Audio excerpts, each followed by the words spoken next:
당신이 이 영상을 우연히 발견한 것이 아니라면 어쩌면 지금 이 순간 당신의 영혼은 어떤 깊은 진실에 이끌리고 있는 것일지도 모릅니다.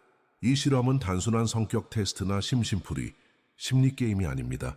이것은 칼 융의 심층 심리학에 기반한 우리 내면 깊은 곳에서 올라오는 상징과의 만남이며 삶의 중요한 순간에 마주하게 되는 무의식의 메시지를 해석하기 위한 문입니다. 지금부터 당신에게 하나의 질문을 드릴 것입니다. 아주 직관적으로 머리가 아닌 마음으로 선택해 보세요. 고대의 6가지 무기 중 당신은 어떤 무기를 선택하시겠습니까? 검, 창, 활, 방패, 도끼 아니면 다른 무언가? 중요한 것은 왜가 아닙니다. 어떻게도 아닙니다. 상징은 이성적으로 분석하지 않습니다. 그것은 느껴집니다. 뭔가 설명할 수 없는데 마음속 깊은 곳에서 끌리는 그 느낌. 윤근 말했습니다. 우리는 상징을 선택하는 것이 아니라 상징이 우리를 선택한다. 이 말은 단순한 수사법이 아니라 무의식의 작동 원리이기도 합니다. 우리가 삶의 어떤 국면에 있을 때 우리의 무의식은 특정한 상징을 통해 스스로를 드러냅니다. 그것이 지금 당신에게 다가오고 있는 것입니다. 이 영상의 목적은 단순히 당신의 성격 유형을 분류하거나 당신이 어떤 전생을 살았는지 추측하기 위함이 아닙니다. 훨씬 더 깊고 더 현실적인 이야기입니다. 바로 지금 이 순간 당신 안에서 벌어지고 있는 내면의 갈등을 발견하고 그 갈등을 이해하며 치유의 방향으로 나아가기 위한 하나의 길을 제시하는 것입니다. 그리고 그 시작은 바로 이 직관적인 상징의 선택에서 비롯됩니다. 당신이 고른 무기는 단순한 이미지가 아닙니다. 그것은 당신의 내면 어딘가에 숨어있는 심리적 진실, 당신이 받아들이지 않았던 감정, 혹은 오랫동안 억눌러왔던 삶의 상처를 대변합니다. 검을 고른 사람은 스스로에게 너무나도 엄격할 수 있습니다. 창을 든 사람은 끊임없이 미래로 도망치고 있을지 모릅니다. 활을 든 자는 고통을 예술로 승화시키는 영혼이며 방패를 든 자는 세상의 시선에 자신을 잃어버린 채 살아왔을 수도 있습니다. 도끼는요? 그것은 혼돈 속에서 살아남은 자의 상징이며 때로는 대물림된 상처를 끊기 위해 투쟁하는 전사입니다. 이러한 상징들은 무작위로 선택된 것이 아닙니다. 그들은 우리 집단 무의식 속에서 오랫동안 살아 숨쉬며 우리가 준비되었을 때 스스로 모습을 드러냅니다. 그래서 당신이 지금 선택한 상징은 현재 당신 인생에서 가장 중요한 심리적 테마를 반영하고 있을 가능성이 높습니다. 이 영상의 마지막에는 윤기 제시한 심층 심리 기법 중 하나인 적극적 상상 Active Imagination을 사용하여 당신이 선택한 상징과 직접 대화를 나누는 실습을 안내 드릴 것입니다. 상징은 단지 해석하는 것이 아니라 경험해야 하는 것입니다. 그와 함께 시간을 보내고 그에게 질문을 던지고 귀 기울이는 과정을 통해서만 진정한 내면의 메시지가 떠오릅니다. 당신은 이미 첫걸음을 디뎠습니다. 당신은 무기를 선택했고 상징이 당신을 향해 다가왔습니다. 이제 해야 할 일은 그 상징이 말해주는 이야기에 귀 기울이는 것입니다. 당신의 영혼은 당신보다 먼저 알고 있었는지도 모릅니다. 지금 당신이 마주해야 할 내면의 싸움, 그리고 그 싸움을 어떻게 사랑과 지혜로 이끌 것인지를, 그리고 기억하세요. 상징은 무섭지 않습니다. 오히려 그것은 당신을 보호하고 안내하고 깊은 치유로 이끄는 영혼의 언어입니다. 진짜 변화는 이해가 아니라 경험에서 옵니다. 지금부터 우리는 그 경험을 함께 시작할 것입니다. 검은 빛을 반사하는 도구입니다.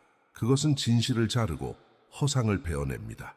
하지만 같은 날카로움이 자기 자신을 향할 때 그 검은 치유가 아니라 상처를 남깁니다. 당신이 검을 선택했다면 아마도 당신의 영혼은 오래전부터 완벽함과 실패 사이에서 싸워왔을 것입니다. 당신은 아마 자신에게 가장 가혹한 비평가이자 자신의 삶을 끊임없이 재단하는 내면의 재판관일지도 모릅니다. 어린 시절 당신은 잘해야 한다는 말 속에서 잘하지 않았나요? 사랑을 얻기 위해, 인정받기 위해 항상 더 나아져야 한다는 압박감 속에서 자신을 훈련시켜 왔을지도 모릅니다. 융은 이를 의식이 무의식을 통제하려는 시도라고 불렀습니다. 그러나 그 과정에서 우리는 자기 자신을 통제하는 법을 배우지만 동시에 자기 자신을 용서하지 못하는 법도 배웁니다. 검의 사람은 강하지만 그 강함은 종종 두려움에서 비롯됩니다. 약함이 드러날까봐, 부족함이 보일까봐 자신을 채찍질합니다. 검은 명확함의 상징입니다. 그것은 거짓을 베고 진실을 드러내며 혼돈 속에서 방향을 제시합니다. 그러나 같은 도구가 파괴의 도구가 될 수도 있습니다. 당신의 내면의 검은 지금 어디를 향해 있나요? 세상을 향해 있는가요? 아니면 자신을 향해 있는가요? 너무 오랫동안 자기 비판에 익숙해진 사람은 결국 내면에 피멍이 든 채 살아가게 됩니다. 그들의 마음속에서는 늘 재판이 열리고 판사는 자신이며 피고도 자신입니다. 하지만 검은 적이 아닙니다. 검은 단지 에너지입니다. 그 에너지를 어떻게 사용하느냐가 모든 것을 결정합니다. 스스로를 해부하듯 분석하고 비난하는 대신 그 날카로운 통찰을 분별력과 지혜로 전환할 수 있습니다. 심판이 아니라 식별. 이것이 검의 진정한 목적입니다. 스스로에게 이건 나에게 진실한가? 라고 물을 때 검은 당신의 손 안에서 도구가 됩니다. 그러나 왜 나는 이렇게밖에 못해? 라고 자책할 때 검은 당신을 베기 시작합니다. 당신은 삶 속에서 종종 완벽을 추구하며 피로해하지 않았나요? 모든 일을 잘해야 한다는 압박, 모든 관계에서 올바르게 행동해야 한다는 책임감, 실수조차 용납하지 못하는 내면의 긴장, 그것은 외부의 누군가가 아닌 당신 안의 심판자가 만들어낸 세상입니다. 그 목소리는 종종 부모의 목소리, 혹은 어린 시절의 상처에서 비롯된 내면의 에코입니다. 그러나 그것은 더 이상 당신이 아닙니다. 그것은 당신의 한 부분일 뿐입니다. 이제 그 목소리를 억누르거나 싸우려 하지 말고 3일 동안 관찰해 보세요. 하루에 몇 번씩 그 목소리가 떠오를 때 단지 알아차리세요. 지금 내 안에 심판자가 말하고 있구나. 판단하지 말고 변명하지도 말고 그저 바라보세요. 그렇게 관찰하는 순간 당신은 이미 그 목소리의 노예가 아니라 그 목소리를 인식하는 존재가 됩니다. 그리고 바로 거기서부터 해방이 시작됩니다. 검은 두려움과 동시에 빛의 상징입니다. 당신이 그 검을 부드럽게 다룰 때 그것은 자신과 세상을 이해하는 힘이 됩니다. 그러나 그 검을 휘두르며 자신을 단죄할 때 그날은 영혼의 상처로 바뀝니다. 진짜 지혜는 약점을 없애는 것이 아니라 그 약점을 이해하고 포용하는 힘에서 나옵니다. 그러니 기억하세요. 당신 안의 검은 부정되어야 할 것이 아닙니다. 그것은 당신의 진실을 지키기 위한 도구입니다. 다만 그 검을 사랑으로 쥐는 법을 배워야 합니다. 심판이 아닌 통찰로, 완벽함이 아닌 인간다움으로, 자기 비판이 아닌 자기 존중으로 나아가세요. 당신이 자신을 있는 그대로 바라보는 그 순간 검은 더 이상 상처의 상징이 아니라 명료함의 상징이 됩니다. 창은 앞으로 나아가는 힘의 상징입니다. 그러나 그것이 향하는 곳이 항상 미래라면 당신의 영혼은 지금 이 순간을 두려워하고 있는지도 모릅니다. 당신이 창을 선택했다면 아마도 당신은 늘 다음 단계, 다음 목표, 더 나은 나를 향해 달려온 사람일 것입니다. 언제나 조금 더 완벽해지고, 조금 더 안정되고, 조금 더 사랑받을 수 있는 그날을 기다리며 살아왔을지도 모릅니다. 그러나 그 기다림 속에서 당신은 얼마나 자주 지금을 잃어버렸나요? 윤근 말했습니다. 무의식은 시간의 개념을 모른다. 오직 현재만이 존재한다. 그런데 우리는 과거의 상처와 미래의 불안을 짊어진 채 현실을 떠나 허공을 향해 창을 던집니다. 창의 사람은 그 날카로운 끝으로 자신을 보호하려 하지만 동시에 그 창은 현재를 관통해버립니다. 늘 무언가를 이루어야만 마음이 편안해지는 사람, 그 마음의 중심에는 종종 과거의 결핍이 숨어 있습니다. 어린 시절 누군가에게 인정받지 못했던 기억, 실패를 두려워했던 순간들, 그 모든 감정이 앞으로 나아가야만 살아남을 수 있다는 신념으로 바뀌었을 것입니다. 하지만 끝없는 추진력은 결국 자신을 소모시킵니다. 목표를 달성하고 나면 잠시의 기쁨은 찾아오지만 곧 다시 불안이 밀려듭니다. 이제 다음은 무엇인가? 창의 순례자는 늘 이동하지만 정착하지 못합니다. 그에게 현재는 잠시 머무는 곳일 뿐 진정한 삶의 무대가 아닙니다. 그렇게 영혼은 과거와 미래 사이에서 길을 잃습니다. 창은 원래 하늘과 땅을 연결하는 상징이었습니다. 그것은 위로 향한 열망이자 아래로 뿌리내리는 힘의 통합을 의미했습니다. 그러나 우리가 균형을 잃을 때 창은 우리를 현실로부터 떼어놓습니다. 당신이 지금 느끼는 공허감, 아무리 달려도 채워지지 않는 허무함은 그 불균형의 신호일 수 있습니다. 당신의 창은 무엇을 향해 있나요? 더 많은 성공인가요? 완벽한 사랑인가요? 아니면 잃어버린 자신인가요? 지금 이 질문에 명확한 대답을 하지 않아도 괜찮습니다. 중요한 것은 당신이 그 창을 어디로 던지고 있는지를 자각하는 것입니다. 이제 아주 간단한 연습을 해보세요. 하루 3번 단 30초 동안만 아무것도 하지 않고 현재에 머무르세요. 숨소리를 느끼고 주변의 소리를 듣고 몸의 감각을 인식하세요. 처음에는 의미 없어 보일지도 모릅니다. 그러나 그 30초가 쌓이면 당신은 점점 시간의 중심으로 돌아오게 됩니다. 창이 바깥을 향해 있던 에너지가 안쪽으로 돌아오는 순간 당신의 영혼은 안정을 찾습니다.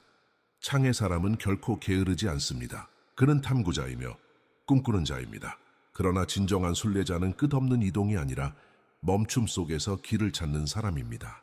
멈춘다는 것은 포기하는 것이 아니라 자신의 영혼이 따라잡을 시간을 주는 것입니다. 당신은 더 이상 미래의 약속에 인질로 묶여 있을 필요가 없습니다. 당신이 찾고 있는 평화, 그건 먼 곳에 있는 것이 아니라 지금 이 순간 당신 안에서 기다리고 있습니다. 창은 당신에게 묻습니다. 나는 도망치고 있는가? 아니면 진정으로 나아가고 있는가? 이 질문이 두렵다면 그건 좋은 신호입니다. 당신의 무의식이 깨어나고 있기 때문입니다. 지금 이 자리에서 잠시 창을 내려놓으세요. 미래의 그림자를 쫓는 대신 지금의 빛을 바라보세요. 그 빛이 작더라도 그것이야말로 진짜 삶입니다. 진정한 전진은 멈춤에서 시작됩니다. 당신이 그 사실을 깨닫는 순간 창은 더 이상 현실을 찌르는 무기가 아니라 당신의 길을 밝히는 지팡이로 변할 것입니다. 활은 인내의 상징입니다. 그리고 긴장, 화살을 날리기 위해서는 활을 당기는 고요한 힘이 먼저 존재해야 합니다. 당신이 활을 선택했다면 당신은 삶 속에서 깊은 내면의 긴장을 안고 살아가는 사람일 수 있습니다. 단지 격한 감정이 아닌 그것을 통제하고 변형시키는 정서적 연금술사의 기질을 가진 이들 말입니다. 이런 사람들은 대부분 누군가를 위로하고 이끌고 고통 속에서도 의미를 찾는 일을 해왔습니다. 종종 상처 입은 치유자의 역할을 자처하며 자신보다 타인의 아픔을 먼저 돌봅니다. 그러나 정작 자신에게 다가오는 슬픔, 외로움, 분노는 조용히 접어둔 채 살아가곤 합니다. 활은 단순히 무기를 의미하지 않습니다. 그것은 긴장 속의 창조력, 고통 속의 아름다움, 상처 속의 진실을 나타냅니다. 당신이 지금까지 겪어온 모든 감정은 사실 당신을 부셔버리려 한 것이 아니라 당신을 더 넓고 깊게 만들어주기 위한 불꽃이었을지도 모릅니다. 활의 사람은 그 불꽃을 눌러 없애기보다 그 불꽃을 빛으로 바꾸는 법을 배우려 합니다. 하지만 그 과정은 고통스럽습니다. 활은 계속해서 당겨지기만 하면 결국 부러집니다. 당신도 그렇게 살아오지 않았나요? 누구보다 깊이 느끼고 누구보다 많은 감정을 안고 살았지만 정작 스스로를 느끼는 시간은 허락하지 않았던 삶. 그 안에서 감정은 눌리고 미뤄지고 잊힌 채 책임감이라는 이름으로 포장됩니다. 활의 에너지는 예민하고 섬세합니다. 그리고 그 섬세함은 때때로 삶을 예리하게 느끼게 하고 너무 많은 것을 알아차리게 만듭니다. 그래서 활을 쥔 사람은 종종 지쳐 있습니다. 사랑하고 도우며 이해하면서도 내면 어딘가에서 고립감을 느낍니다. 마치 자신은 늘 뒷전으로 밀려나 있는 느낌. 당신에게 지금 필요한 것은 변화가 아닙니다. 느낌입니다. 활을 든 사람은 감정을 조용하려고 애씁니다. 그 고통이 곧 아름다움이 되기를, 그 혼란이 곧 통찰이 되기를. 그러나 지금 이 순간 당신에게 필요한 건 어떤 감정이든 있는 그대로 허용하는 용기입니다. 아무것도 하지 말고 그저 하나의 감정을 느껴보세요. 오늘 하루 중 단 몇 분이라도 좋습니다. 기쁨이든 슬픔이든 외로움이든 이유를 붙이지 않고 해석하지 않고 조용히 느껴보세요. 마치 어린아이가 비를 맞으며 하늘을 바라보듯이 감정은 억누를수록 왜곡되고 흐를수록 정화됩니다. 당신 안의 활은 그 흐름이 가능할 때 진정한 힘을 발휘합니다. 자신의 상처를 자랑하라는 말이 아닙니다. 단지 그 상처를 감출 필요가 없다는 사실을 기억하라는 이야기입니다. 당신의 연약함, 감정의 깊이, 눈물의 의미, 그것이 당신의 가장 강력한 자산입니다. 활은 그것을 알려줍니다. 당신은 약한 사람이 아니라 깊은 사람입니다. 세상은 당신 같은 사람을 필요로 합니다. 그러나 먼저 당신 자신이 자기 자신의 치유자가 되어야 합니다. 그렇게 될 때 활은 당신을 짓누르는 무게가 아니라 당신의 진실을 세상에 전하는 전달자가 됩니다. 감정을 억누르지 마세요. 너무 빨리 의미를 만들려 하지 마세요. 때로는 그냥 느끼는 것만으로 충분합니다. 활은 그 진실을 알고 있습니다. 당신 안에 있는 모든 감정은 언젠가 누군가에게 다 빛이 될 준비를 하고 있는 중입니다. 방패는 방어의 상징입니다. 보호하고 숨기고 거리를 두는 도구. 당신이 방패를 선택했다면 당신은 세상 속에서 적응이라는 이름으로 자신을 감춰온 사람일지도 모릅니다. 말하자면 내면의 진실보다 사회적으로 기대되는 나를 먼저 내세워야 했던 삶. 감정을 숨기고 본심을 눌러가며 괜찮은 사람, 이해심 많은 사람, 항상 괜찮은 사람으로 살아온 흔적. 방패는 그렇게 탄생합니다. 하지만 방패는 결코 거짓을 위해 만들어진 것이 아닙니다.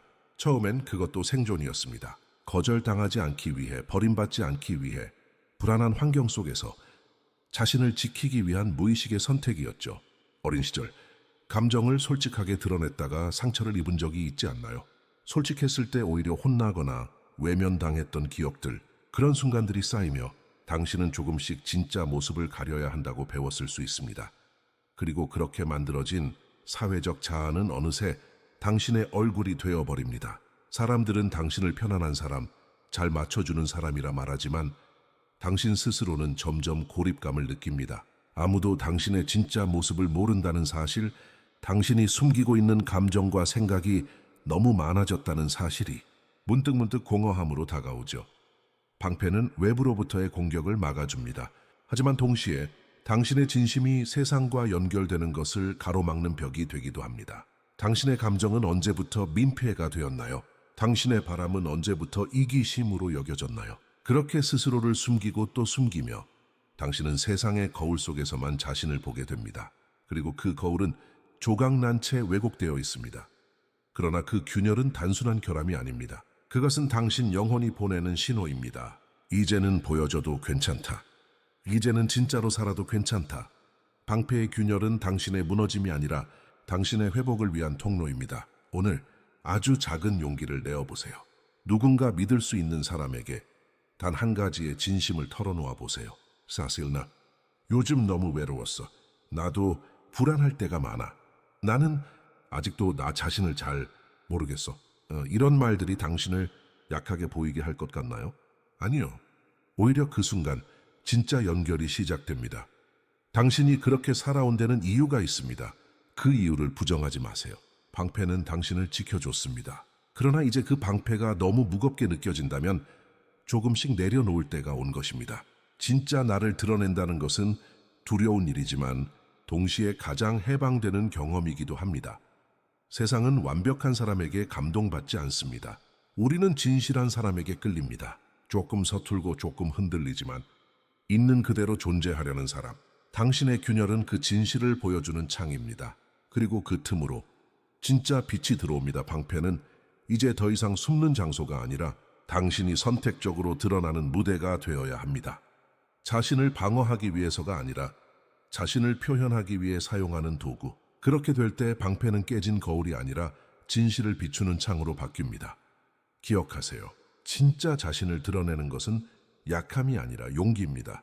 그리고 그 용기를 낸 당신은 이미 더 이상 가면 속에 갇힌 사람이 아닙니다. 당신은 자유롭고 당신은 진실하며 그 진실이 세상과 당신을 연결하는 다리가 됩니다. 도끼는 가장 원초적인 무기입니다. 무언가를 쪼개고 나누고 끊어내는 힘. 당신이 도끼를 선택했다면 어쩌면 당신의 삶은 처음부터 평탄하지 않았을지도 모릅니다. 어딘가에서 무질서, 상처, 혹은 설명되지 않는 무거움 속에서 자라났을 가능성이 큽니다. 토끼는 살아남은 자의 상징입니다. 상처를 물려받고도 그것에 짓눌리지 않고 끝내 일어선 영혼 덧다. 당신은 때때로 자신이 이유 없이 날카롭다고 느끼지 않나요? 혹은 너무 강해야 했던 어린 시절을 기억하나요? 어른들의 싸움, 감정적으로 불안한 가정, 책임을 너무 일찍 떠안았던 기억들. 그것은 단순한 개인의 고통이 아닙니다. 융은 이러한 패턴을 세대 간의 그림자라 불렀습니다. 우리가 이해하지 못하면서도 반복하게 되는 고통의 순환. 도끼의 사람은 바로 그 상처의 계보 속에서 깨어난 사람입니다. 당신은 부드럽게 사는 법을 잊어버렸을 수도 있습니다. 너무 오랫동안 스스로를 단단하게 만들어야만 살아남을 수 있었기 때문입니다. 무너질 수 없었고 기대면 안 되었고 울음도 자제해야 했던 시간들. 그런 삶이 당신을 강하게 만들었지만 동시에 차갑게 만들기도 했습니다. 도끼는 이런 질문을 던집니다. 당신은 지금 당신의 삶을 베고 있습니까? 아니면 당신의 과거를 끊고 있습니까? 도끼는 파괴의 도구가 아닙니다. 본질적으로는 분리와 경계의 상징입니다. 어디까지가 나이고 어디까지가 내가 물려받은 아픔인지 구분하기 위해 우리는 도끼를 들 필요가 있습니다. 그것은 전쟁이 아니라 정화의 의식입니다. 당신은 더 이상 과거의 피해자도 상처의 유전자가 아닙니다. 당신은 그것을 인식하고 끊어내는 자, 변화의 시작점입니다. 어쩌면 당신은 이미 이런 말을 들어왔을 겁니다. 네오는 왜 그렇게 예민해? 그 정도는 다들 견뎌. 하지만 당신의 고통은 남의 기준으로 판단될 수 없습니다. 그것은 당신이 느끼는 대로 진실입니다. 도끼의 사람은 타인의 침묵 속에서 고통을 본 사람입니다. 그래서 때때로 그들은 진실을 말하려 할 때 너무 거칠게 들리기도 합니다. 그러나 그 거칠음은 단지 오랜 침묵을 뚫고 나온 목소리일 뿐입니다. 이제 하나의 연습을 해보세요. 종이에 당신이 어릴 때부터 익숙했던 가족 내의 감정 패턴을 적어보세요. 예를 들어, 우리는 불행해도 참아야 했다. 감정을 표현하면 약하다고 여겼다. 남들보다 항상 강해야 했다 같은 문장들. 그런 다음 그중 단 하나라도 오늘 당신의 의식으로 멈추는 선언을 해보세요. 이건 내 것이 아니다. 나는 다르게 살겠다. 단순한 문장이지만 의식적으로 그 고리를 끊는 순간 당신은 도끼를 휘두르는 것이 아니라 치유의 나무를 심는 사람이 됩니다. 도끼는 차갑고 무겁지만 그 끝에선 새로운 구조가 시작됩니다. 당신이 부수는 것은 과거가 아니라 당신을 가두는 틀입니다. 그리고 그 잔해 속에서 더 단단하고 정직한 삶의 토대가 세워질 수 있습니다. 당신이 받은 고통이 크다면 그만큼 당신이 줄 수 있는 지혜와 힘도 큽니다. 당신은 혼돈을 물려받았지만 의식으로 그것을 멈추는 첫 번째 사람이 될 수 있습니다. 그것이야말로 가장 위대한 유산 아닐까요? 도끼는 말합니다. 당신은 파괴자가 아니라 재건자다. 지금껏 이 무기 덕분에 살아남았다면 이제는 그 무기를 내려놓고 당신 자신의 방식으로 살아갈 시간입니다. 이제 우리는 6가지 상징적 무기의 세계를 지나 진정한 여정을 마무리할 마지막 관문에 도달했습니다. 그러나 이 여정의 끝은 단순한 이해가 아니라 변형과 통합입니다. 당신은 단지 하나의 무기를 고른 것이 아닙니다. 당신은 지금 자신의 내면 깊숙한 갈등과 메시지를 마주하고 그것을 살아있는 경험으로 전환할 준비를 마친 상태입니다. 칼 융은 상징을 해석의 대상이 아니라 대화의 대상으로 보았습니다. 무의식은 언어가 아닌 이미지로 말하며 그 이미지는 곧 살아있는 에너지입니다. 그래서 그는 중요한 기술 하나를 남겼습니다. 바로 적극적 상상, Active Imagination입니다. 이는 상징과 대화함으로써 내면의 무의식적 에너지를 의식으로 통합하는 기법입니다. 지금부터 이 방법을 단계별로 안내드릴게요. 이 과정은 단순하지만 깊은 진실에 닿을 수 있는 강력한 도구입니다. 먼저 조용한 공간에 앉으세요. 눈을 감고 당신이 선택한 무기의 이미지를 떠올려 보세요. 그 무기가 손에 쥐어진 것처럼 상상하고 그 무기의 질감, 무게, 온도, 소리 등을 느껴보세요. 이때 중요한 것은 레이보는 것이 아니라 느끼는 것입니다. 그 다음 상상 속에서 그 무기와 대화를 시작합니다. 이렇게 물어볼 수 있어요. 당신은 왜 나를 선택했죠? 당신은 내 안에 어떤 진실을 보여주려 하나요? 나는 무엇을 내려놓고 무엇을 받아들여야 할까요? 질문은 당신의 언어로, 당신의 방식으로 하면 됩니다. 중요한 것은 그 질문을 진심으로 던지고 그에 대한 반응을 기다리는 일입니다. 어떤 이미지를 떠올릴 수도 있고 단어가 떠오르거나 감정이 흘러올 수도 있습니다. 그것을 억누르지 말고 그저 받아들이세요. 가능하다면 이 대화를 글로 기록하세요. 상징과의 대화는 시간이 지날수록 더 깊어지고 때로는 며칠 후에야 진짜 메시지가 떠오르기도 합니다. 중요한 건 당신의 내면이 지금 살아있는 방식으로 반응하고 있다는 사실입니다. 이 기술은 단지 상상을 즐기는 놀이가 아닙니다. 그것은 융기 말한 초개성화 과정, Individuation Dupo의 실천입니다.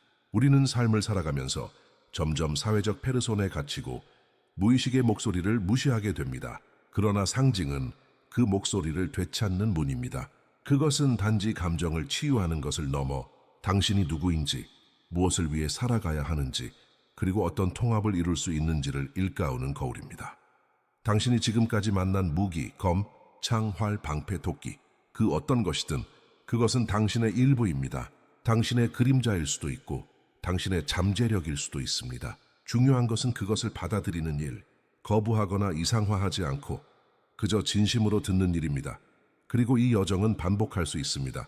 인생의 흐름 속에서 당신은 또 다른 상징에 끌릴 수도 있습니다. 그때마다 이 기술을 통해 내면과의 연결을 강화할 수 있어요. 이제 당신에게 남은 것은 단 하나입니다. 실천. 이번 주 안에 시간을 정해 이 적극적 상상을 해보세요. 단 10분이면 충분합니다. 당신이 그 대화에 진심을 담을수록 상징은 점점 더 명확한 메시지를 전할 것입니다.